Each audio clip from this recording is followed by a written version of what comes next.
Success पाना है तो मोटिवेट रहो, और मोटिवेट रहोगे तो सफलता आपके कदम चूमेगी। होनी को कोई भी नहीं टाल सकता। एक दिन भगवान विष्णु के वाहन गरुड़ देव के मन में विचार आया कि क्यों न एक बार पृथ्वी लोक का भ्रमण किया जाए। अपने भ्रमण के दौरान जब गरुड़ देव भगवान विष्णु के पाटलिपुत्र मंदिर पहुंचे तो उनकी नज़र वहां कबूतरे पर बैठे थर थर कांपते हुए एक कबूतर पर पड़ी। उनकी स्थिति देखकर उन्हें आश्चर्य हुआ कि प्रभु के मंदिर के प्रांगण में जहाँ किसी भी प्रकार का भय नहीं है और धूप में बैठे होने के बावजूद ये कबूतर कांप क्यों रहा है। गरुड़देव ने उस कबूतर से कांपने का कारण पूछा तो उस कबूतर ने पहले तो उन्हें प्रणाम किया और उसके बाद कहा कि प्रभु, आपके आने से कुछ समय पूर्व यमराज जी यहाँ आए थे। जब उनकी नज़र मुझ पर पड़ी तो मुस्कुराते हुए उन्होंने कहा कि कल सुबह सूर्य के उदय होते ही सभागे प्राणी की मृत्यु हो जाएगी। कल मेरे जीवन का आखिरी दिन है। यह जानकर भला कोई खुद पर नियंत्रण कैसे रख सकता है, इसलिए मैं मृत्यु के भय से डर के मारे कांप रहा हूँ। मैं भी मरना नहीं चाहता। कृपा कर मेरी प्राणों की रक्षा करें और मुझे इस मुसीबत से बचाएं। उस कबूतर की विनती सुनकर उन्हें उसके ऊपर दया आ गई और साथ ही उनके मन में ये विचार भी आया कि क्यों न यमराज को चुनौती दी जाए। गरुड़ देव ने कबूतर को अपने विशाल पंजों में दबाया और मंदिर के आंगन से दूर एक सुरक्षित गुफा में पहुंचा दिया।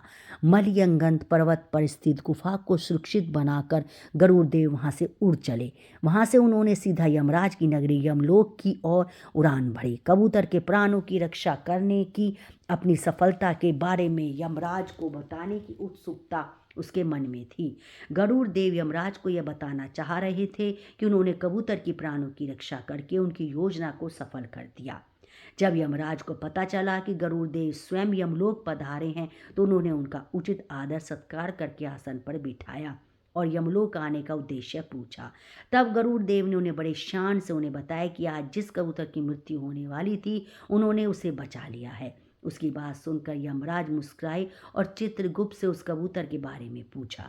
चित्रगुप्त ने बताया कि भगवान विष्णु के पाटलिपुत्र मंदिर में रहने वाला कबूतर आज के दिन सूर्योदय होते ही मलयगंध पर्वत की एक गुफा से विदंत सर्प का भोजन बनेगा और अभी कुछ समय पहले ही वो घड़ी पूरी हुई है। यह सुनते ही गरुड़ देव के आश्चर्य का ठिकाना ना रहा और सीधे उस गुफा में पहुंचे और उन्होंने देखा कि सर्प ने उस कबूतर को खा लिया था। यह देखकर उन्हें बहुत दुख हुआ कि कबूतर की रक्षा करने के बजाय वे खुद ही उसे मृत्यु के मुंह में पहुंचा दिया। बैकुंठ लोक पहुंचकर गरुड़ देव दुखी मन से एकांत में बैठे थे। तब भगवान विष्णु ने उनकी व्यथा समझकर उन्हें समझाया कि जन्म के समय ही मृत्यु भी निर्धारित हो जाती है और विधि का विधान कोई नहीं टाल सकता। वीडियो आपको अच्छी लगे तो मेरे चैनल को लाइक करें, सब्सक्राइब करें और शेयर करें। राधे राधे, जय श्री कृष्णा।